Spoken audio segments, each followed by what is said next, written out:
Hello. चलिए, नमस्कार दोस्तों, बीके एजुकेशन में आपका स्वागत है। Good evening to all of you. तो क्लास को स्टार्ट करते हैं। एक्चुअली कुछ टेक्निकल प्रॉब्लम की वजह से अचानक जो है सब बंद हो गया था लाइव। ठीक है, चलिए, तो अब आ जाइए सभी लोग लाइव। अब स्टार्ट करते हैं। तो यहाँ पर आपका जो चैप्टर नंबर 3 है वो आपके सिलेबस में दे रखा है। सिलेबस में नाम है classification and identification of soil. तो यहाँ पर हम लोग क्या करते हैं, करेंगे कि जो सॉइल है, ठीक है, उस सॉइल की जो प्रॉपर्टीज होती है अलग अलग, उसके बारे में यहाँ पर हम लोग समझेंगे। और अलग अलग इनका क्या क्लासिफिकेशन है उसको भी यहाँ पर देखेंगे। तो इसको हम लोग कह भी सकते हैं इंडेक्स प्रॉपर्टीज एंड देयर जो है डिटर्मिनेशन। मृदा के सूचकांक के गुण और उनका निर्धारण हम लोग यहाँ पर करेंगे। तो जो है अगर इंट्रोडक्शन की यहाँ पर बात करें इसका जो है इंडेक्स प्रॉपर्टीज का, तो यहाँ पर देखते हैं कि क्या क्या इंडेक्स प्रॉपर्टीज हम लोग जो है यहाँ पर निकालते हैं। ठीक है, चलिए, तो सभी लोग आ जाएंगे भाई। हाँ, पहले ध्यान समझिए क्या चीज है ये टेस्ट वाला हमको अलग से बताना है अभी। वो हम आपको पढ़ाएंगे अलग से एक, ठीक है, क्लास में वहां पर समझा देंगे। तो यहाँ पर देखिए जो इंट्रोडक्शन है ये क्लासिफिकेशन टेस्ट टेस्ट को हम लोग क्लासिफाई कैसे करेंगे। ठीक है, तो यहाँ पर देखिए जो इंट्रोडक्शन की बात करें तो हमारा जो लैब है, प्रयोगशाला है, इसमें जो हम मृदा की जो हमारी सॉइल है इसकी पहचान करेंगे और इसका वर्गीकरण के लिए हम लोग जो है परीक्षण करते हैं। तो किसके लिए कि हाँ किस प्रकार की ये सॉइल है और इसका जो है अगर देखें तो इसका वर्गीकरण कैसे कर सकते हैं। अब सॉइल में भी वर्गीकरण कैसे होगा, अलग अलग टाइप की सॉइलें हो सकती हैं, अलग अलग साइज की सॉइलें हो सकती हैं, उनके जो पार्टिकल हैं वो कण हैं वो अलग अलग हो सकते हैं। तो कैसे क्लासिफाई करोगे आप कि हाँ ये जो है महीन हमारी मिट्टी है, ये मोटी थोड़ी मिट्टी है, कोर्स है। तो इन सब के लिए हम लोग को क्या करना पड़ता है, जिन्हें हम वर्गीकरण परीक्षण क्लासिफिकेशन टेस्ट हम लोग कहते हैं। तो हमको क्या करना पड़ेगा, क्लासिफिकेशन टेस्ट करना पड़ेगा। उसके लिए हम लोग क्या करेंगे, उसके लिए हम लोग जो है पहले तो कुछ प्रॉपर्टीज देख लो जो प्रॉपर्टीज होती हैं इंडेक्स की। उसके बाद इसी में हमारा एक टेस्ट आ जाएगा, यहां पर हम लोग एक विश्लेषण करेंगे चौथा नंबर का, जिसमें से हम और आपको पढ़ा चुके हैं कौन कौन से आपको प्रॉपर्टीज इसमें देखने को मिलेंगे मेन मेन। तो इन परीक्षणों के आधार पर प्राप्त होने वाले जो संरचनात्मक परिणाम है, न्यूमेरिकल रिजल्ट, मृदा के सूचकांक गुण कहलाते हैं। तो जो भी ये टेस्ट होंगे इसमें क्लासिफिकेशन टेस्ट में, इनमें जो भी क्या होगा, जो भी वैल्यूज आएंगी, ठीक है, न्यूमेरिकल रिजल्ट आएगा, वो क्या कहलाता है, आपका सूचकांक गुण कहलाता है, इंडेक्स प्रॉपर्टीज कहलाता है। अब मृदा के जो कुछ प्रमुख सूचकांक गुण हैं, इनमें मृदा के गुण व्यवहार, क्या वो बिहेव कर रहा है, कि वो लिक्विड टाइप की है, कि वो प्लास्टिक टाइप की है, किस टाइप की है, ये सब हम लोग इसमें देखेंगे। ये सब हम लोग जो है ये प्रमुख सूचकांक हैं इनके। और ये गुण और व्यवहार के विषय की महत्वपूर्ण हमको सूचना मिलती है, वो कैसे मिलेगी, इसकी वजह से हम लोग को मिलती है, जो कि हम लोग वाटर कंटेंट निकालते हैं। वाटर कंटेंट में अभी आपको प्रेडिकल नहीं बताया हूं, प्रेडिकल में बता दूंगा वाटर कंटेंट का, बट फार्मूला बता चुका हूं कि वाटर कंटेंट कैसे निकलेगा। जब और विशिष्ट गुरुत्व भी बता चुका हूं, स्पेसिफिक ग्रेविटी भी कैसे निकलेगा। ये डेंसिटी वाला थोड़ा सा आप स्टॉप रखिए, क्योंकि हम पहले इसको कवर कर लेंगे फिर डेंसिटी इंडेक्स को कवर करेंगे। उसके बाद चौथा है मृदा में उपस्थित कणों का परिमाप व उनका वितरण, पार्टिकल साइज डिस्ट्रीब्यूशन। तो अभी जो हम लोग पढ़ने जा रहे हैं वो ये पढ़ने जा रहे हैं। उसके बाद सघनता, कंसिस्टेंसी लिमिट इस टॉपिक के बाद पढ़ेंगे। फिर स्थलीय घनत्व, फील्ड डेंसिटी, ये वाला हम लोग अपना नेक्स्ट चैप्टर एक आएगा कंपैक्शन, उसमें पढ़ेंगे।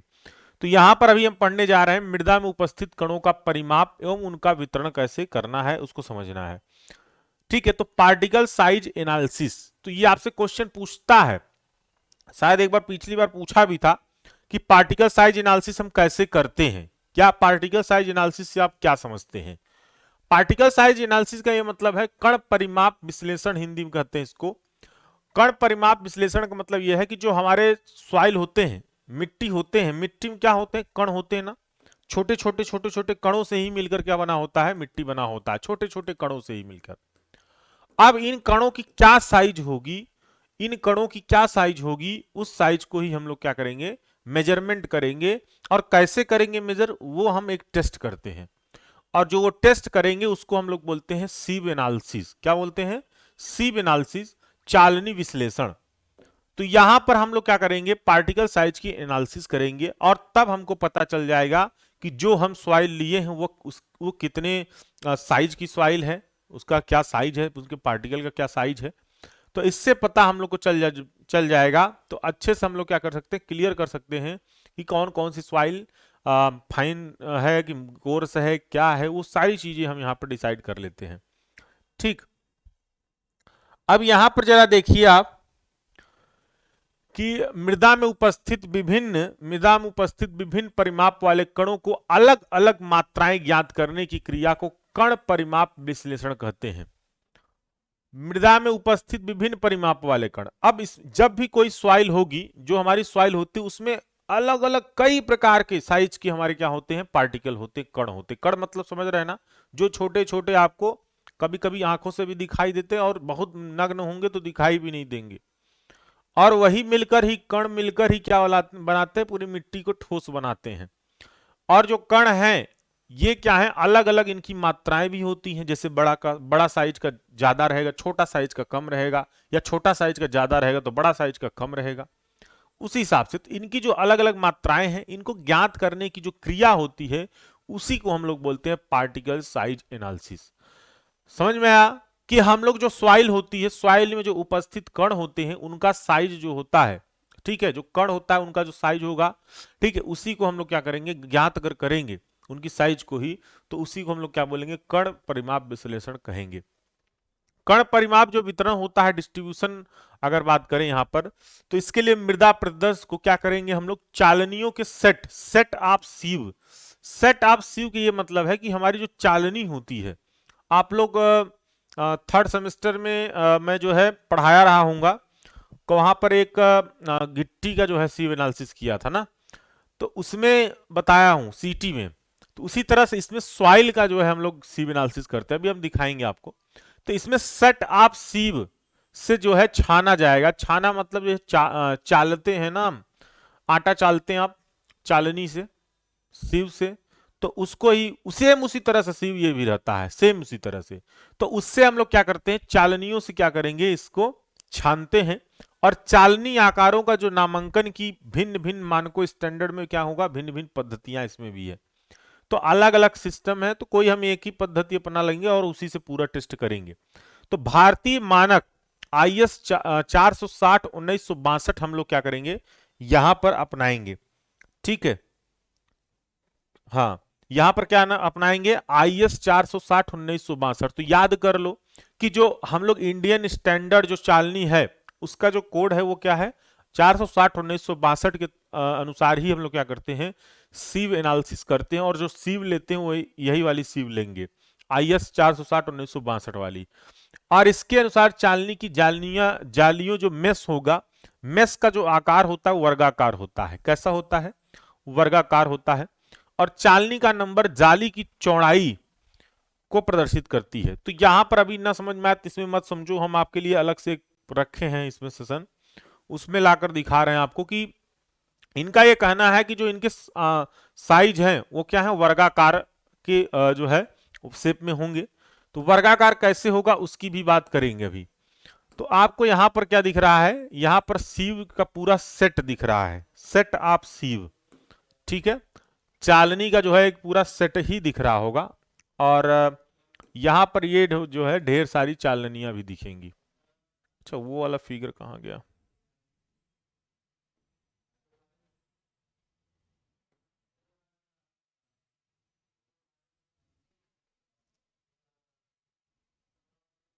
एक मिनट, एक फिगर और कहीं पर था यार, याद नहीं आ रहा है कहाँ पे चला गया।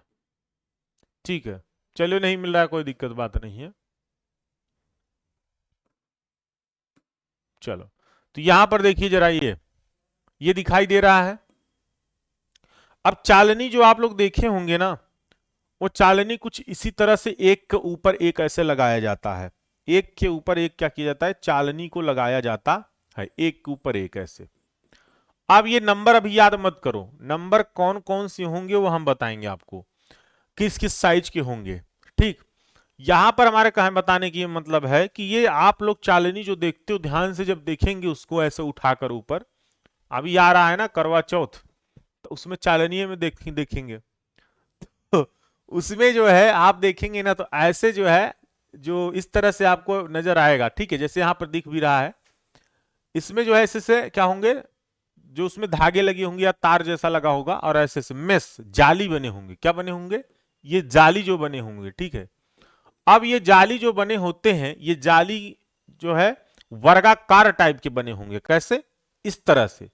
ये क्या है? ये देखो, ये उसी में से थोड़ा सा जूम करके बाहर लाया गया है, इस तरह से, इस तरह से, ठीक है, इस तरह से। अगर इसमें भी हम जूम कर दें तब पर भी आप देख सकते हो, ये देखो वर्गाकार दिखाई दे रहा है। देखो वर्गाकार दिखाई दे रहा है ना बीच बीच में, इस तरह देख रहे हो, तो इस तरह से वर्गाकार आपको दिखाई देगा ये।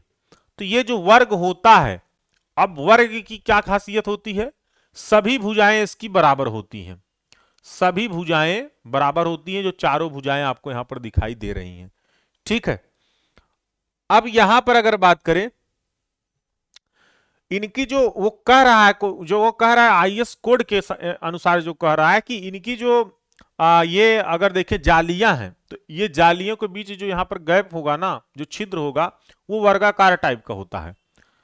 तो सपोज दैट वर्गाकार अगर हो रहा है तो यहां पर मान लो सपोज दैट हम ये कहें कि ये जो चालनी है, हम क्या कहें, हम कहें कि ये जो चालनी है, ये चालनी कितने mm की है? 100 mm की है। कितने? 100 mm की। अगर हम कहें कि ये चालनी जो है, चालनी कितने की है, कितने नंबर की है? सीव नंबर क्या है इसका? सीव नंबर, जैसे आप शर्ट पहनते हो कोई नंबर होगा, तो इसी तरह से चालनी का भी एक नंबर होता है। तो अलग अलग चालनियों का अलग अलग नंबर रहता है। अगर सपोज दैट कहा जाए कि सीव नंबर 100 है, सीव नंबर, चालनी नंबर 100 है, तो इसका मतलब क्या है? इसका मतलब यह है कि जो अंदर इनके ये जाली बनी है और जालियों में जो छिद्र है वर्गाकार है, तो उस वर्ग की जो एक साइड की भुजा होगी वो 100 mm होगी। क्या? 100 mm होगी। तो इसका मतलब इनकी जो चारों साइडें हैं वो क्या होंगे? 100 mm के होंगे। क्लियर? तो यहां पर याद हमेशा रखे रहना, जो सीव नंबर होगा, सपोज डेट सीव नंबर कह दिया कि सीव नंबर क्या है? सीव नंबर क्या है? 10 mm है। तो ये साइड क्या हो जाएंगे? ये सब 10 10 10 10। तो प्रत्येक इसमें जितने छिद्र होंगे सब कितने का वर्ग बनेंगे? वहां पर 10 10 वाले साइड के वर्ग बनेंगे। अगर ये कह दिया कि 4.7 सीव नंबर है, सीव नंबर क्या है? 4.75 mm, तो प्रत्येक साइड का जो साइज होगा वह 4.75 mm का होगा, ठीक है। यही सीव नहीं, कोई भी सीव आप लीजिए, उसमें जो छिद्र होगा वो कभी भी छिद्र गोला नहीं होता है, गोला नहीं होता है। अगर आप ये वाला तार वाला लेते हैं, अब गांव में अलग अलग मटर के लिए और चने के लिए, गोले गोले सरसों के लिए वो छिद्र करवा लेते हैं गोला गोला, वो सीव अलग चीज है, वो अलग है। लेकिन यहां पर जो हम लोग टेस्ट करेंगे वहां पर गोला नहीं रहता है, वहां पर क्या रहता है? वहां पर जो है यही वाला रहेगा। आई बात समझ में? अब उसके बाद यहां पर जब देखेंगे तो ये जो हमारा सीव है, तो जितना सीव नंबर लिखा होगा, जब भी अगर 300 माइक्रोन है, 300 माइक्रोन है, 300 माइक्रोन है, तो क्या होगा यहां पर? ये भी साइज आपका, माइक्रोन मतलब समझ रहे हैं ना, माइक्रोन मतलब समझ रहे हैं ना कि 1 mm में कितना माइक्रोन? 1 mm में कितना माइक्रोन बताओ कोई? 1 mm में कितना माइक्रोन होता है? 1 mm जानते हो?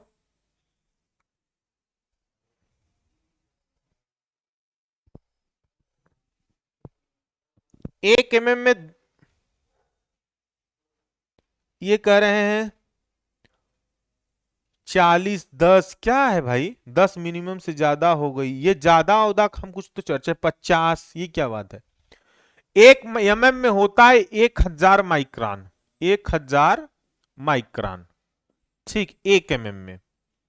तो अब 1 mm अगर दिया हुआ है तो मतलब 1000 माइक्रोन, इसका मतलब है कि 600 माइक्रोन है, 600 माइक्रोन है, ठीक है, तो यहां पर आप डिवाइड कर दो तब पर भी एमएम में, लेकिन यहां पर ऐसे मत लिखना। यहां पर एक 2.36 mm अगर है तो 2.36, 1.18 mm तो 1.18, और उसके नीचे जा रहा है तो 600 कर दो, 300 कर दो, 200 कर दो, 75 माइक्रोन कर दो। तो इनके बीच में जो ये आप देख रहे हो वर्ग बना रहा है, ठीक है, इस वर्ग की प्रत्येक साइड उस माइक्रोन के बराबर हो जाएगी। क्लियर?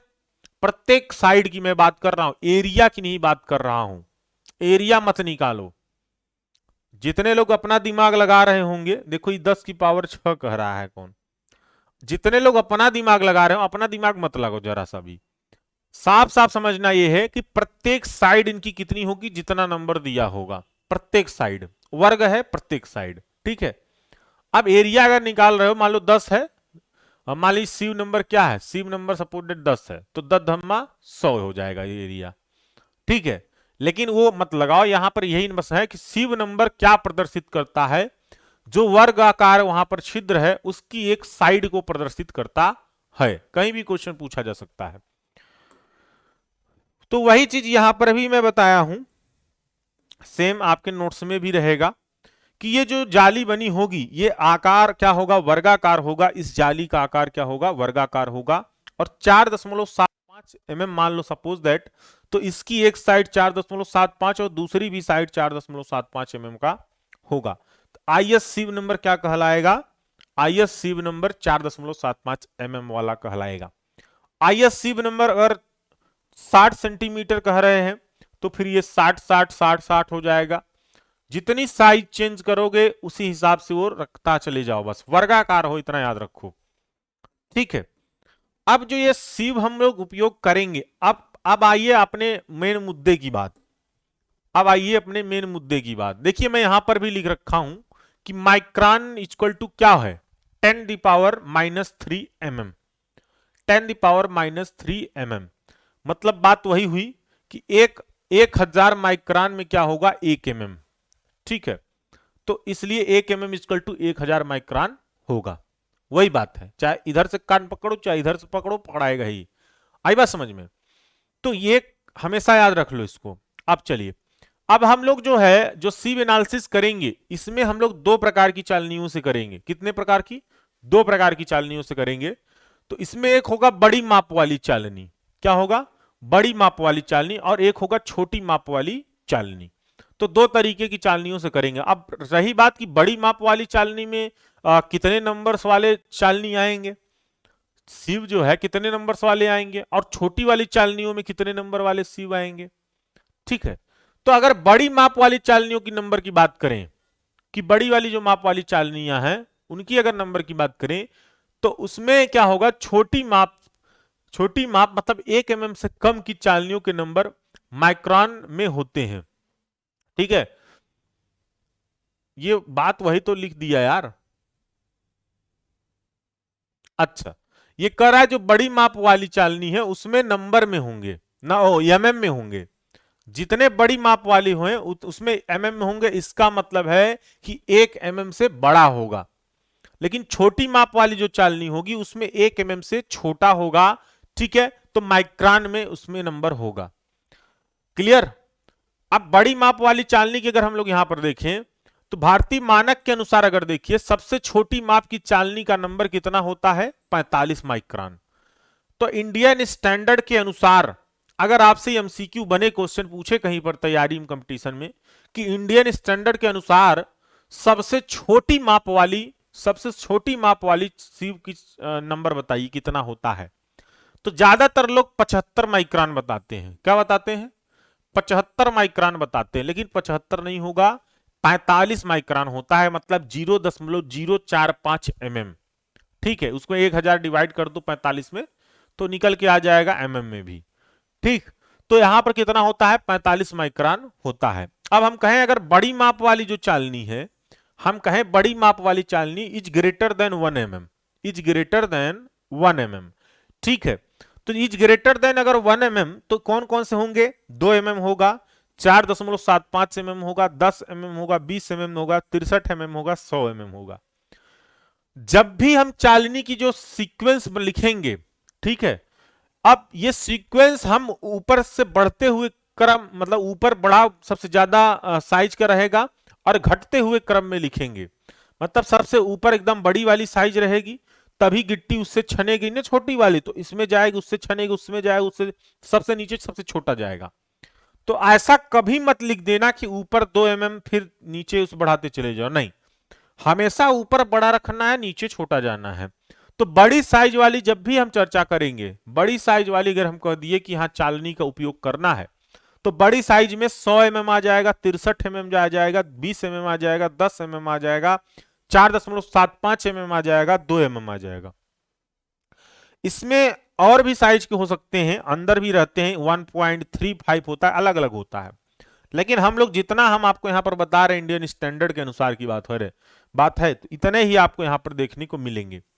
उसके बाद अब हम चर्चा अगर करें यहां पर छोटी माप वाली चालनी, क्या छोटी माप वाली अगर चालनी की चर्चा करते हैं, तो 1 mm से क्या है कम होंगी छोटी माप वाली, 1 mm से कम, तो वो हो जाएंगे आपका इसमें 1000 भी ले सकते हो, नहीं भी ले सकते हो, अपवाद है, मान चलो 1000 ले भी सकते हो, नहीं भी ले सकते हो। 600 micron, 300 micron, 150 micron, 100 micron, 75 micron, 45 micron. ज्यादातर लोग 75 माइक्रोन तक लेते हैं, क्योंकि 45 माइक्रोन वाला ना वो आपको आंखों से भी कण नहीं दिखाई देगा, इतना छोटे होंगे। तो 45 माइक्रोन लोग टेस्ट करते ही नहीं है, छोड़ देते हैं, चालनी यूज ही नहीं करेंगे। चालते चालते दिन बीत जाएगा, चलेगा नहीं, एकदम इतना महीन रहता है कि क्या बताएं। आटा ओटा जो आप चालते हो, आटा ओटा हमको तो लगता है कि वो 100 माइक्रोन तक ही रहता है। आटा जो चालते हो आप 100 माइक्रोन या 75 माइक्रोन के बीच आसपास होता होगा आटा, समझ रहे हैं। तो आटा के लिए ये वाली 100 माइक्रोन वाली चालनी आप लोग यूज करते हो, पता नहीं चलता, लेकिन शायद यही इतना रहता है, क्योंकि उससे भी महीन ये होता है। अब सोचो 90 माइक्रोन का आपका सीमेंट होता है, सीमेंट की जो पार्टिकल साइज होती है वो 90 माइक्रोन की होती है, मतलब जो 75 माइक्रोन यूज कर रहे हो उससे भी थोड़ा सा उसकी साइज बड़ी रहती है। आटे से थोड़ा सा पतला रहता है ना, सीमेंट टच करके ऐसे ऐसे करो, आटा जो आप पिसवाते हो उससे पतला रहता है। तो क्या है 90 माइक्रोन उसकी पार्टिकल की साइज होती है। आई बात समझ में।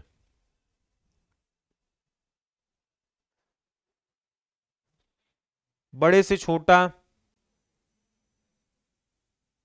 सर पीडीएफ, यार आप लोग चीजों को वही चीज वही बार क्यों बार बार पूछते रहते हो, हमको यही नहीं समझ में आता है। कह रहे सर पीडीएफ नहीं डाउनलोड हो रहा, कितनी बार हम बता दिए हैं कि पीडीएफ पर काम चल रहा है उसमें, और वो आपको 20 अक्टूबर के बाद आपको ऐप में ही जो खोलते हो ना, तो ऊपर आएगा टच करने के लिए ऑप्शन, वहां डाउनलोड कर दोगे, आपके मोबाइल में सेव हो जाएगा। कितनी बार हम बताएं इस चीज को, फिर बार बार वही चीज पूछते हो। अरे हमको क्या फायदा होगा पीडीएफ रखने से, हमको कुछ से थोड़ी ना कुछ फायदा है, हम उस पर काम करवा रहे हैं। वो अभी देखो, अभी आप डाउनलोड की फैसिलिटी कहां पे आपको मिलती है, फ्री वाले मिल जाता है, जैसे बुक डला है। अब उसमें भी फैसिलिटी देने के लिए कोर्स में, उसके लिए बोला हूं, काम उस पर हो रहा है। वो 20 तारीख के अंदर जितना बोल रहा हूं वो काम होता है, चाहे जैसे हो, थोड़ा सा 10-20 दिन 5 दिन लेट हो जाए, लेकिन होता जरूर है, श्योर। पिछली बार भी बोला डाटा कम लगेगा, वो भी काम हुआ। तो चीजें थोड़ा सा संयम रखो, ठीक। इतनी फैसिलिटी देना, इतने उसमें बड़ी प्रॉब्लम की बात हो जाती है। चलिए, तो ये सिव कहेंगे सर क्या याद करना होगा, हाँ, जब आप उसको लिखोगे तो वहां पर लिखोगे जब सिव एनालिसिस के लिए, तो ये लिखना बड़ी माप वाली चालनी और छोटी माप वाली चालनी। अब जरूरी नहीं है कि ये पूरा सेट इतना ही यूज करके हम लोग टेस्ट करें, ऐसा कोई जरूरी नहीं है। हमको जितना आवश्यकता हो उसी हिसाब से हम लोग सेट बना लेंगे। जैसे 20 ले लिए, 10 ले लिए, 4.75 ले लिए, 2 ले लिए, 1 ले लिए, वो अपने पर डिपेंड करता है कि हम कितने साइज का बना रहे हैं अलग अलग, ठीक। अब इसमें से भी एक ला सकते हैं, इधर ला सकते हैं, 2 इधर भी भेज सकते हैं, डिपेंड करता है कि आप सिव एनालिसिस किस हिसाब से कर रहे हो, किसके लिए कर रहे हो, वो साइज पे डिपेंड करेगा, उसी हिसाब से करेंगे। ये नहीं कि हम जो है 2 सेट बनाए हम, लेकिन यहां पर आपको बता दिए कि बड़ी माप वाली चालनी और छोटी माप वाली चालनी, और उसकी साइज बता दिए हैं। तो कभी भी कोई पूछे तो आप इजीली बता सकते हो। बाकी सिव एनालिसिस कैसे करना है उस पर हम अब आएंगे, ठीक है। चलिए, तो यहां पर हम लोग जो सीव एनालिसिस करेंगे, सीव एनालिसिस हम लोग जो करेंगे ना, तो वो हमेशा हम सीव एनालिसिस में आपको क्या बताया अभी, सॉइल में जो उपस्थित 75 माइक्रोन परिमाप तक के कणों का विश्लेषण चालनियों की सहायता से किया जाता है। मतलब 75 माइक्रोन से अगर छोटा है तो हम उसको चालनी विश्लेषण से नहीं करेंगे, सीव एनालिसिस से नहीं करेंगे। किससे फिर करेंगे सर?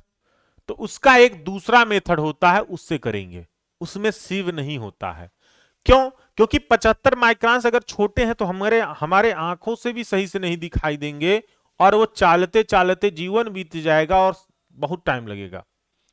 तो इसलिए 75 माइक्रोन के हम लोग क्या करते हैं, छोटा अगर है तो करेंगे ही नहीं। मतलब हम हमेशा सीव एनालिसिस किसके लिए करते हैं, 75 माइक्रोन से जो बड़े कण होते हैं उनके लिए करते हैं सॉइल में। तो आपसे अगर क्वेश्चन ये पूछा जाए कि सीव एनालिसिस कितने साइज तक के लिए करते हो, तो आपको क्या बताना है कि 75 माइक्रोन से अधिक जो साइज के कण होंगे, ठीक है, उनके लिए हम लोग क्या करते हैं, सीव एनालिसिस करते हैं।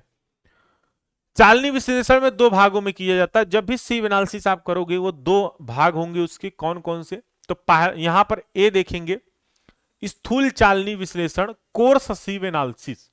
तो हम सबसे पहले कोर्स सीव एनालिसिस करेंगे किसी भी सॉइल के लिए। अब चाहे वो बड़े बड़े हों चाहे छोटे, उससे हमसे कोई लेना देना नहीं है।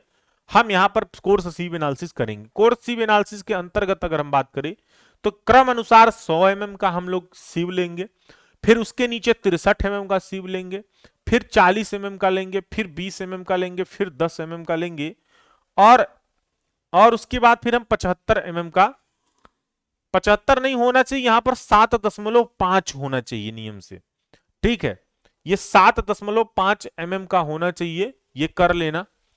और आईएस सीव का हम लोग प्रयोग करेंगे। तो कोर्स जब भी हम सीविंग करेंगे, ये सॉइल की बात हो रही, फिर से मैं बता रहा हूं, एग्रीगेट को इसमें लफड़ा ना डाल देना। एग्रीगेट जो गिट्टी होती है उसको कभी इसमें इससे मिक्सअप मत करना, उसकी साइज अलग होती है, इसकी साइज अलग होती है। सबसे पहले इसको हम लोग दो भागों में करेंगे। दो भागों में सीव एनालिसिस का मतलब ये है कि पहला वाला कोर्स सीव एनालिसिस करेंगे, दूसरा वाला फाइन सीव एनालिसिस करेंगे। कोर्स सीव एनालिसिस में 100 mm, 63 mm, 40 mm, 20 mm, 10 mm और 7.5 mm तक के ही साइज का हम लोग उपयोग करेंगे।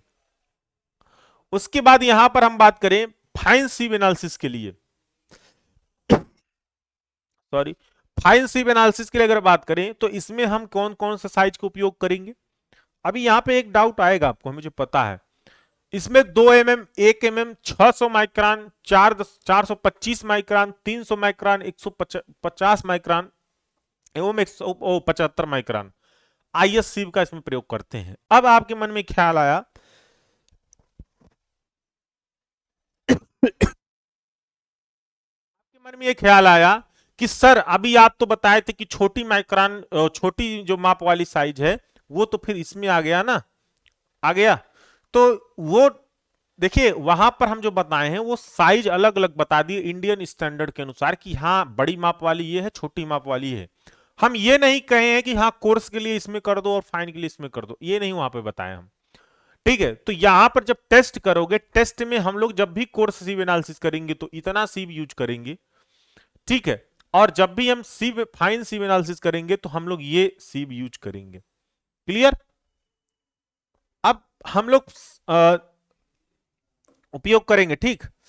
उसके बाद सेडिमेंटेशन एनालिसिस करेंगे। किसके लिए? ये सेडिमेंटेशन एनालिसिस हम उसके लिए करते हैं जो 75 माइक्रोन से छोटे कण होंगे, उनके लिए हम लोग क्या करते हैं, सेडिमेंटेशन एनालिसिस करते हैं। अब सपोज दैट जैसे आपने क्या किया, कोई 1 किलो सॉइल ले लिया, क्या ले लिया, 1 किलो सॉइल ले लिया।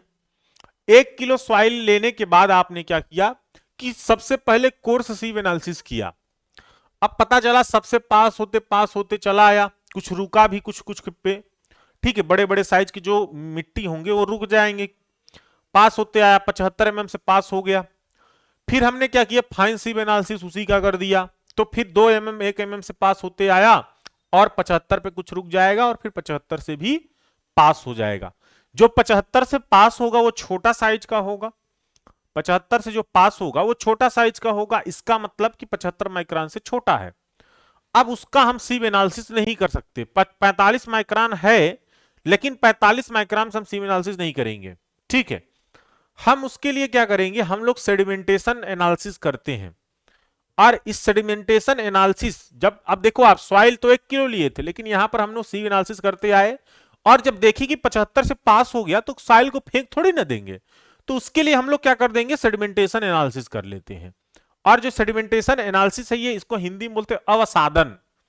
अवसादन का ये मतलब होता है कि जो हमारा कोई भी पार्टिकल है, वह क्या करता है, पानी के नीचे बैठ जाता है, सेडिमेंट हो जाता है। ठीक है, कोई भी पार्टिकल हो, चाहे गिट्टी ले लो, कुछ भी ले लो, सॉइल ले लो, अगर उस क्या कर रहा है, पानी के नीचे बैठ जाता है, उसको बोलते हैं सेडिमेंटेशन प्रोसेस। तो यहां पर हम लोग क्या करेंगे, सेडिमेंटेशन एनालिसिस करेंगे। तो यहां पर सॉइल में उपस्थित या मृदा में उपस्थित 75 माइक्रोन से छोटे कणों का जो वितरण है, डिस्ट्रीब्यूशन है, वो चालनी विश्लेषण से ज्ञात संभव नहीं है। ठीक है, तो 75 माइक्रोन से छोटा जो है ना, वो संभव नहीं है, इसलिए हम लोग क्या करते हैं, चालनी विश्लेषण का उपयोग करेंगे। इनका जो डिस्ट्रीब्यूशन है, सॉइल जो है, निलंबित सॉइल सस्पेंशन में कणों के बैठाव की दर नाप कर ज्ञात कर लिया जाता है। तो इसको क्या किया जाता है ना, पानी में डाला जाता है और ये देखा जाता है कि उसका बैठाव कितना है। जितना ज्यादा नीचे बैठ जाएगा, और उसी को हम लोग कलेक्ट कर लेते हैं, और कलेक्ट करके उसी को तौल लेंगे, और उससे हमारा क्या पता चल जाता है, हमें उसका पता चल जाएगा कि कितना वो उसमें नीचे बैठा हुआ है, और उसी से हम लोग का पता परसेंटेज निकाल लेते हैं। ठीक, यह प्रक्रिया अवसादन विश्लेषण कहलाती है, यह स्टोक के नियम पर आधारित है। अब स्टोक का नियम क्या है, वो हम आगे देखेंगे। ठीक है, वो अभी आगे नीचे आएगा, सेडिमेंटेशन एनालिसिस कैसे करते हैं, क्या है पूरा विधि, स्टोक लॉ क्या है, स्टोक लॉ में एजम्पशंस क्या है, क्योंकि आपके एग्जाम में ना पूछता है कि स्टोक लॉ क्या है, what is Stokes law, and इसके एजम्पशंस को आप क्या करिए, लिखिए, वो आएगा आपसे। हम आपको दिखाएंगे सॉल्यूशन पेपर। ठीक है, और सॉल्यूशन पेपर हमारे पास होगा भी यहीं कहीं रखा। चलिए, अब हम देखेंगे सीव एनालिसिस मेथड, कैसे सीव एनालिसिस हम लोग करेंगे, एक एक स्टेप को समझते चलिए, सीव एनालिसिस आपका होता चला जाएगा। अभी तक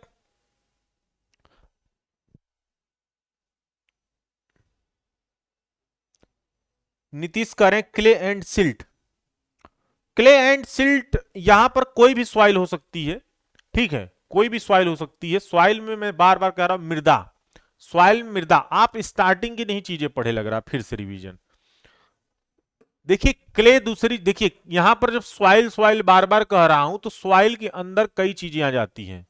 सॉइल के अंदर हमारा क्ले आएगा, जो कि क्या होता है, मृतिका होता है, प्योर प्योर हमारी क्ले जो होगा। ठीक है, जिसके अणु क्या होंगी, एक दूसरी को और आकर्षित होते हैं, कोहेसिव होता है, चिपका रहता है, वो क्या कहे जाएंगे, क्ले। उसके बाद सिल्ट, सिल्ट में दोनों चीजें होती हैं, मतलब सही से चिपके भी नहीं रहते, बहुत कम जो है आकर्षित करते हैं इसमें। उसके बाद फिर सैंड भी इसी में आ जाएगा। ठीक है, तो सैंड की साइज क्या होती है, 4.75 mm से कम होती है, उसमें आ जाएगा। अब इसमें देखो हर प्रकार के सॉइल हैं, इसी को अगर कुल मिक्स कर दो तो लोम भी इसको हम लोग बोलते हैं। अगर तीनों क्ले सॉइल सैंड को मिक्स किया जाए उचित मात्रा में, तो उसको हम लोग क्या बोलेंगे, लोमी सॉइल बोलेंगे। तो यहां पर जो है सॉइल में क्या होगा, सब आ जाते हैं। तो हम बार बार यहां पर सॉइल ही कह रहे हैं, मृदा ही कह रहे हैं, क्या कह रहे हैं, मृदा कह रहे हैं, ना कि हम क्ले कह रहे हैं, ना कि हम सिल्ट कह रहे हैं, ना कि हम सैंड कह रहे हैं, हम सबको कह रहे हैं। ठीक है, अगर सॉइल की बात कर रहे हैं। क्लियर, चलिए नेक्स्ट हम लोग यहां पर देखेंगे,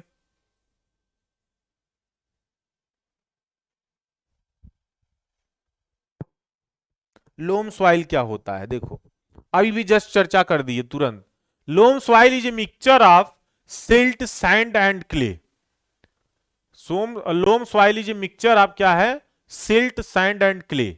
इन तीनों का जो मिक्सचर होता है, उसको हम बोलते हैं लोम सॉइल। क्लियर, चलिए अब हम लोग यहां पर देखेंगे सीव एनालिसिस मेथड। एक एक स्टेप को ध्यान से समझना है, कुछ है नहीं, बस सीव रखा है, उसको सेट के रूप में लगाना है। जैसे सीव अलग अलग रखा है, एक के ऊपर एक ऐसे लगाना है बस, और उसके बाद ऊपर से सॉइल डालना है, और पूरा सेट को ऐसे से हिलाना है, सेक करना है।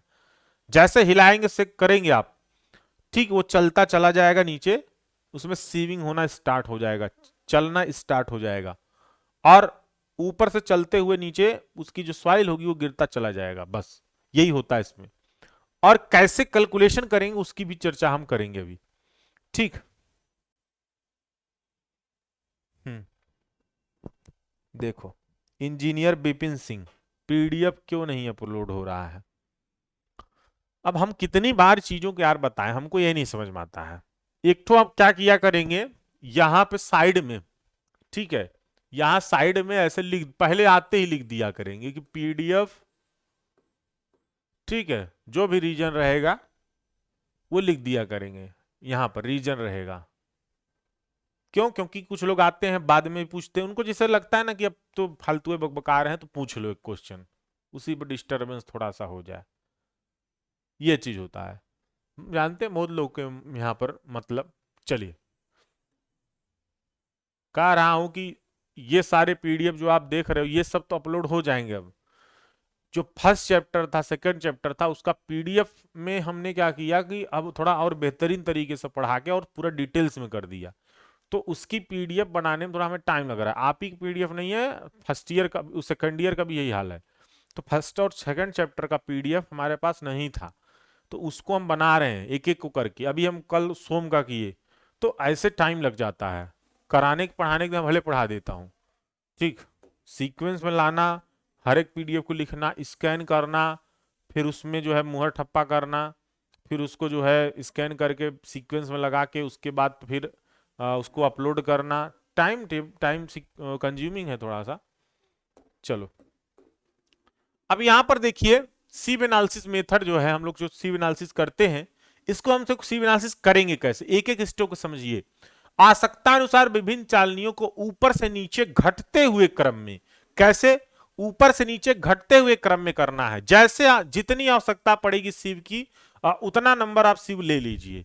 अब नंबर आप सीव हम कितना लेंगे वो हम नीचे बताएंगे अभी, लेकिन ऊपर से घटते हुए क्रम में लगाना है। जैसे सबसे ऊपर क्या लगाओगे, 100 mm की सीव लगाओगे, उससे छोटे क्या लगाओगे, 60 mm की सीव लगाओगे, उससे छोटे 40 mm की सीव लगाओगे। इस तरह से सीक्वेंस रहेगा, ऊपर से नीचे घटते हुए क्रम में हम लोग क्या करेंगे, सीव लगाएंगे। अब उसके बाद सबसे नीचे हम लोग पैन लगा देते हैं, जो कि सबसे छोटा साइज उसमें गिरता है। पैन आप लोग जानते होंगे, उसी में जाकर पूरा सीव रुकेगा, जो पास हो जाएगा। बाकी सभी में कुछ ना कुछ रुकेगा ही, सभी में कुछ ना कुछ रुकेगा ही, उसी से हम लोग परसेंटेज निकालेंगे, ठीक है। और वही परसेंटेज से ही पूरा हम लोग कैलकुलेशन करते हैं। तो ये घटते हुए क्रम में व्यवस्थित कर लेते हैं। सबसे नीचे की चालनी के नीचे क्या लगाया जाता है, पैन लगाया जाता है। क्या लगाया जाता है, पैन लगाया जाता है। तो सबसे नीचे पैन लगा देते हैं। उसके बाद फिर क्या करेंगे, जो मृदा प्रतिदर्श है, जो हमारा सॉइल सैंपल है, जो हम लोग लाते हैं खेतों से, कहीं से भी सॉइल लेकर आएंगे टेस्ट करने के लिए, उसका शुष्क होना आवश्यक है। अगर उसमें कोई मॉइस्चर है तो हम उसको क्या करेंगे, ओएन होता है, उसमें रख देंगे, वो सूख जाएगा, ठीक है। जैसे आप लोग तमाम लोग पेटीज खाते होंगे, समोसा खाते होंगे, कुछ लोग उसको ओवन में रखे रहते हैं तो गर्म रहता है हमेशा। उसी तरह से एक आता है लैब में टेस्टिंग के लिए भी, अभी हम दिखाएंगे सब चीज। वो एक क्लास लूंगा जिसमें प्रैक्टिकल पूरा करा दूंगा, ठीक है। तो उसमें ही ये जो है हम लोग क्या करेंगे, रखकर सुखा लेते हैं, सारा मॉइस्चर खत्म हो जाता है। तो यहां पर सॉइल सैंपल को क्या किया जाता है, शुष्क होना आवश्यक है। अगर सूखा नहीं रहेगा ना, तो क्या होगा, जब आप चालोगे तो क्या करेगा, सही से चलेगा नहीं। आप आटा को गीला कर लीजिए, आटा गीला करने के बाद चालिए, क्या चलेगा? नहीं चलेगा। उसको एकदम सूखा और एकदम क्या होना चाहिए, एकदम डस्ट टाइप का दिखना चाहिए, तभी वो चाल सकते हो आप। तो उसी तरह से सॉइल को भी होना चाहिए, अन्यथा मृदा के जो कण हैं ये चालनी से चिपक जाएंगे। क्या होंगे, चालनी से चिपक जाएंगे। यदि प्रतिदर्श में नमी है तो इसको चालनी विश्लेषण करने से पहले क्या करेंगे, विद्युत भट्ठी में सुखा लेंगे या फिर ओवन में सुखा लेंगे। चाहे विद्युत भट्ठी कहिए, वो ओल्ड वाला बुक का है, बाकी वो आप समझिए ओवन में हम लोग क्या करते हैं, सुखा लेते हैं। तो अगर सैंपल गीला है तो क्या करेंगे, सबसे पहले उसको सुखा लेंगे।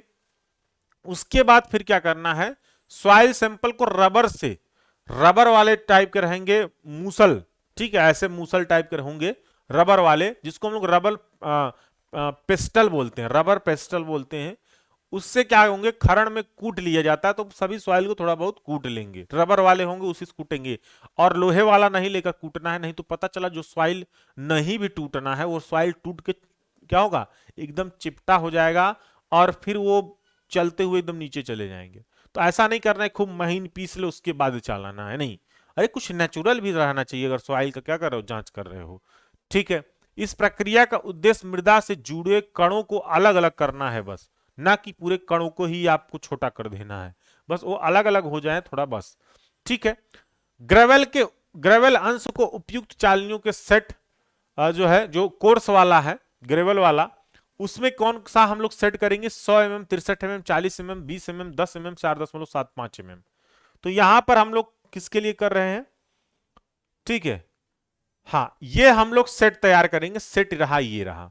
ठीक है, इस तरह से ये दो सेट तैयार करते हैं। तो सबसे पहला वाला जो सेट तैयार करेंगे कोर्स सीव के लिए, ये सेट जो हमारा होगा इसमें सबसे ऊपर 100 mm होगा, तो सबसे ऊपर 100 mm की चालनी लगाई गई है, उसके नीचे ठीक 63 mm की चालनी लगाई गई है, उसके नीचे 40 mm की चालनी लगाई गई है, उसके नीचे 20 mm, उसके नीचे 10 mm, 4.75 mm, और फिर सबसे नीचे पैनल लगा दिया गया है।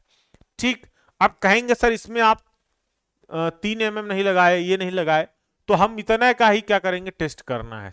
ठीक है, उसके बाद हम सूक्ष्म अंक के लिए अगर बात करें, मही फाइन सीविंग के लिए अगर बात करें, तो इसमें हम लोग क्या लगाएंगे, 2 mm लगाएंगे, 1 mm लगाएंगे, 600, 425, 300, 150, 75, 45 माइक्रोन नहीं लगाएंगे।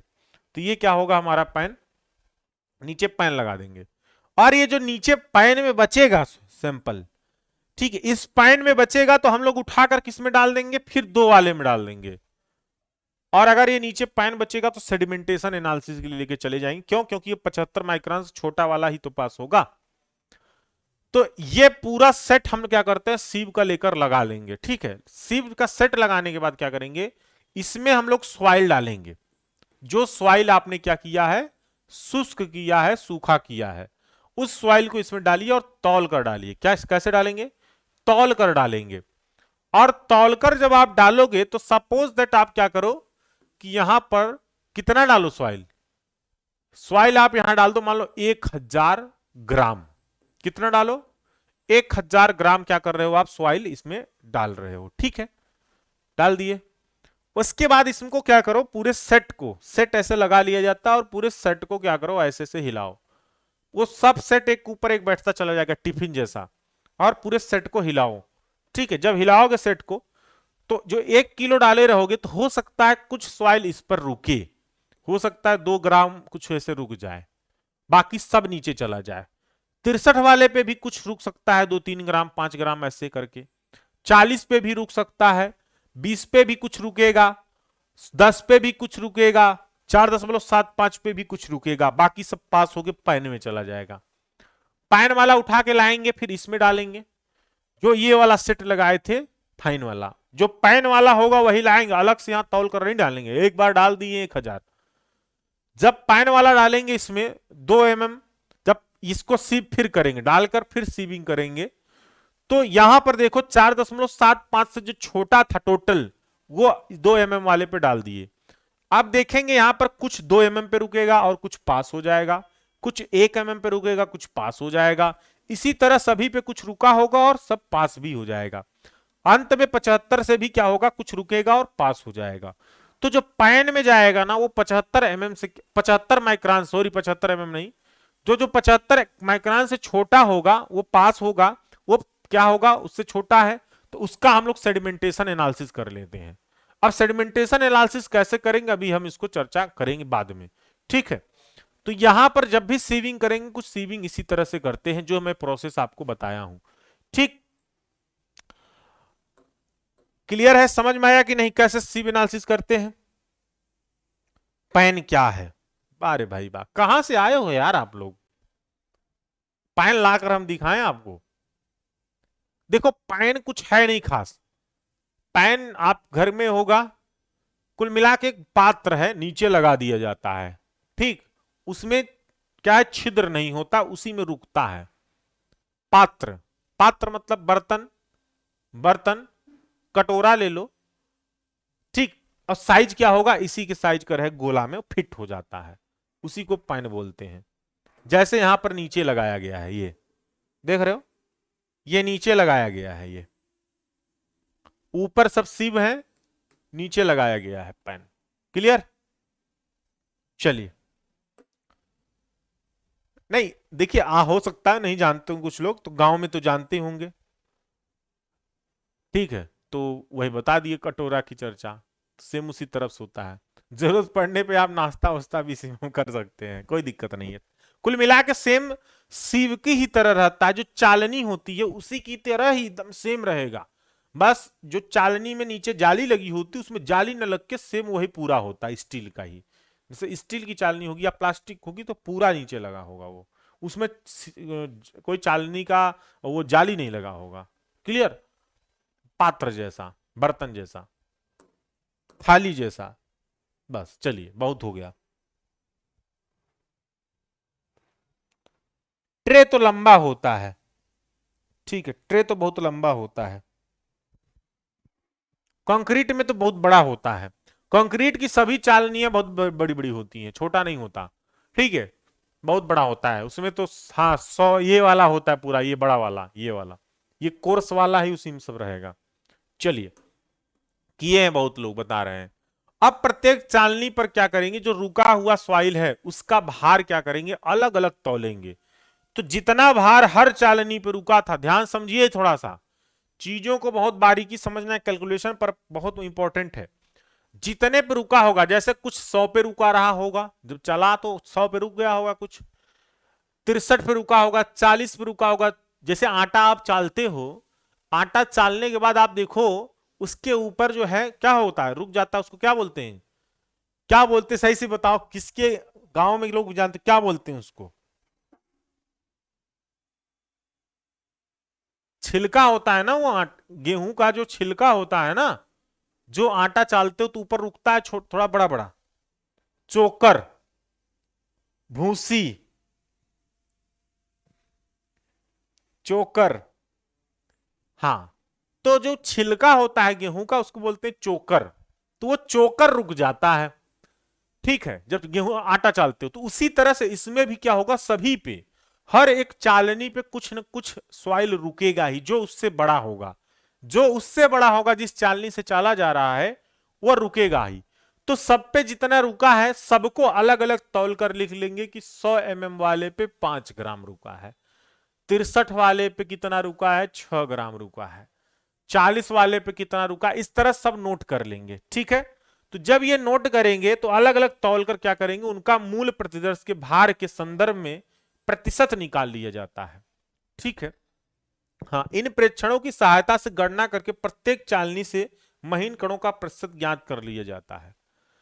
अब कहेंगे सर इसका प्रतिशत कैसे निकालोगे, देखो हम आपको तरीका बता रहे हैं। सपोज दैट क्या करना है कि 1000 कितना डाले थे, 1000 ग्राम डाले थे, 1000 ग्राम डाले। अब इस पे मान के चलो कितना रुक गया, 10 ग्राम रुक गया, ठीक है, या कैलकुलेशन अच्छा करना है तो 100 ग्राम रोक दो, 10 ग्राम रुका। तो 1000 डाले, रुका कितना, 10 ग्राम। तो पास कितना हो गया, पास होके कितना गया यहां पर, 63 वाले में कितना पहुंचा, 990 ग्राम। और 990 ग्राम जब 63 वाले में गया तो यहां पर भी मान लो कितना रुका, 10 ग्राम। तो 40 वाले में कितना गया, 980 ग्राम। तो हर एक में 10 ग्राम 10 ग्राम मान लो रुक रहा है। तो प्रत्येक का अगर निकालना हो परसेंटेज तो 1000 है तो 10/1000 कर दो, तो ये गुणा 100 कर दो, तो प्रतिशत निकल के आ जाएगा। हर एक चालनी का महीन कण का प्रतिशत निकल के आ जाएगा, कितना वो जो है पास कर रहा है। पास वाला निकालना है, लेकिन पास नहीं, जितना रुकेगा तौले हो और उसी में डिवाइड कर दो कितना उस पर गिरा था। जैसे 63 वाले पे 990 गिरा तो 10 ग्राम बचा है, तो 990 से डिवाइड कर दो 100, तो ये परसेंटेज निकल के आगे आएगा इस पर कितना रुका हुआ है, ठीक है। तो इसको जो है हम लोग फिर प्रतिशत जब ज्ञात कर लेंगे उसके बाद फिर एक इसका ग्राफ तैयार करेंगे। अभी देखना ये बहुत बहुत इंटरेस्टेड है, ठीक। तो महीन मृदा अंश को 75 माइक्रोन की चालनी से, जो अब इसकी बात कर लीजिए जो बचा हुआ है पैन में, सबसे नीचे बचा सेडिमेंटेशन एनालिसिस। इसको क्या करेंगे, पानी से जो है धोना उपयुक्त रहेगा। तो ये जो पानी में बचा रहेगा इसको क्या करेंगे, धोएंगे। और 75 माइक्रोन चालनी से निकले अंश को भी अलग से सुखा लेंगे। और यदि इस भार की मात्रा काफी है तब इस अंश के लिए सेडिमेंटेशन एनालिसिस किया जाता है। तो जो सीव एनालिसिस में बचा था इसको धुल लेंगे अच्छे से, और अगर देखेंगे वो नीचे बैठा हुआ है तो उसी को लेकर हम लोग क्या करेंगे, सेडिमेंटेशन एनालिसिस करेंगे। अब जो सेडिमेंटेशन एनालिसिस करते हैं, ठीक है, उसका जो है हम यहां पर ये दिया हुआ है, इसमें दो तरीके की प्रोसेस है करने का। तो ये शायद आप में आता नहीं है क्या, मैं पढ़ाया नहीं था इसको, केवल स्टोक लॉ बताया हूं। ठीक, चलिए तो इसी पर थोड़ा स्टॉप करिए एक दिन की क्लास, कल आपको लेकर आते हैं। तो इसका जो बचा हुआ पार्ट है वो कल कंप्लीट कर देते हैं। और सीव एनालिसिस जो हम करेंगे, ठीक है, मेन हमारा यहाँ पे सीव एनालिसिस पढ़ना है। इस सीव एनालिसिस जो डाटा मिला अभी कैलकुलेट नहीं किया, अभी कैलकुलेट करेंगे, देखना ये यहां पर जाके कैलकुलेट करेंगे, आपको दिखाएंगे। ठीक है, यहां पर जो कैलकुलेट किए थे ना, ये देखो कैलकुलेट कर रहे थे, जो बचा हुआ है उससे हम लोग ये ग्राफ तैयार करेंगे। क्या तैयार करेंगे, ये ग्राफ तैयार करेंगे। ठीक, यही डिस्ट्रीब्यूशन कर्व होगा, यही डिस्ट्रीब्यूशन कर्व बताएगा। और फिर यहां से आप तुरंत फट से ऐसे बता दोगे कि हाँ ये फाइन वाला है, ये कोर्स वाला है, तुरंत बताओगे। जो वहां पर आपने टेस्ट किया उसको यहां पर डिस्ट्रीब्यूशन कर्व बनाना है। तो इसका कल निवारण किया जाएगा। अभी के लिए आप लोग 5 मिनट बाद आइए, क्या पढ़ेंगे, आरबीटी पढ़ेंगे। समझ में आया कि नहीं?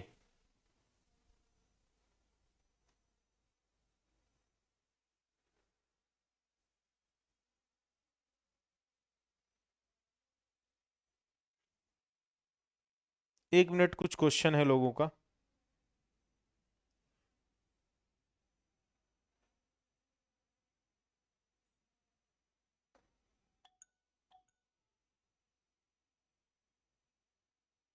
हाँ जितेंद्र बोलिए।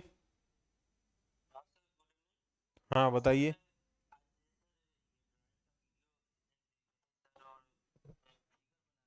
हम्म।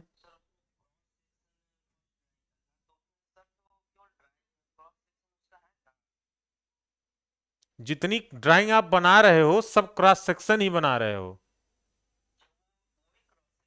हाँ, क्रॉस सेक्शन होता क्या है ये सोचिए, बताइए पहले आप। क्रॉस सेक्शन ये है, प्लान का एलिवेशन नहीं। क्रॉस सेक्शन वो होता है कि सपोज दैट कि ये बॉटल है, दिखाई दे रहा है। अब इस बॉटल को यहां से ऐसे कट कर दिया जाए, काट कर कितना पार्ट हटा दो, तो जो कटा हुआ दिखाएगा वही क्या है, क्रॉस सेक्शन है उसका। तो जितने फिगर आप बना रहे हो वो कटा हुआ ही तो दिखा रहे हो ना, कि पाइप किधर है, उसमें किधर वो लगा हुआ है, स्टेयर है, क्या है, सब कटा, जितना आप बना रहे हो सब कटा हुआ बना रहे हो, सब क्रॉस सेक्शन ही तो बना रहे हो। तो वही बना रहे हो आप। अभी इसमें क्या है, थ्योरी भी है। पिछली बार जो है थ्योरी पूछ लिया था फिगर के साथ, तो वो थ्योरी अभी हम आपको लाइव क्लास पढ़ाएंगे। ठीक है, तो पहले बना लीजिए, प्रैक्टिस करते रहिए, पहले एक आध दो सब्जेक्ट इधर निपटाया जाए, सर्वे वगैरह, फिर थ्योरी पढ़ाएंगे उसका। हाँ बस उसमें लिखा रहेगा क्रॉस सेक्शन बनाए और इसका ये थ्योरी लिखे, वैसा लिखा रहेगा बस। हम्म। हम पेपर बता देंगे जो पिछली बार पूछा था।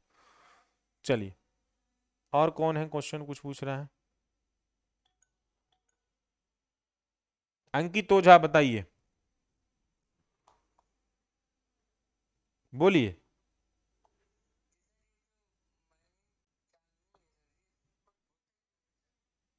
कौन सा? देखो 75 वाला हम इसलिए धोते हैं कि क्योंकि इतना महीन होता है ना, वो चिपक जाता है, चालनी से चिपक जाता है, इतना महीन रहता है। हाँ, धो के उसके बाद इसको सुखाएंगे, और सुखाने के बाद फिर उसका देखेंगे कि वो ज्यादा मात्रा में अगर है, बहुत कम मात्रा में होगा तो फेंक देंगे उसको, फिर नहीं करेंगे। बहुत ज्यादा अगर मात्रा में लगेगा कि हाँ 10 ग्राम तो है ही है, तो उसको सेडिमेंटेशन एनालिसिस के लिए आगे प्रोसीड कर देंगे, फॉरवर्ड कर देंगे। ठीक, सेडिमेंटेशन एनालिसिस बहुत थोड़ा लंबा प्रोसेस है, उसको अभी हम नहीं उसको क्लियर करेंगे क्योंकि आपके सिलेबस में भी वो नहीं है, वो थोड़ा सा बीटेक वगैरह लेवल का है, तो उसी में पूछता है ज्यादातर। फिर भी हम देखूंगा तो आपको अलग से उसको करवा दूंगा, ठीक है, लेकिन इसमें नहीं इंक्लूड है, मैं बता दे रहा हूँ, उसको हम अलग से करवा देंगे, ठीक है। हाँ, अभी आपको वाटर कंटेंट का ये पढ़ा लूँ, फिर वाटर कंटेंट का टेस्ट कराना है। टेस्ट अभी डालूंगा तो यूट्यूब पर भी लोग देख लेंगे, आप लोग भी देख लीजिएगा। चलिए, ठीक है, तो फिर सेशन को एंड करते हैं। आइए 10 पर आइए, 6:10 पर आइए, थोड़ा सा आरबीटी पढ़ लिया जाए, 6:10 पे आना है, ठीक है। चलिए, ओके, बाय बाय।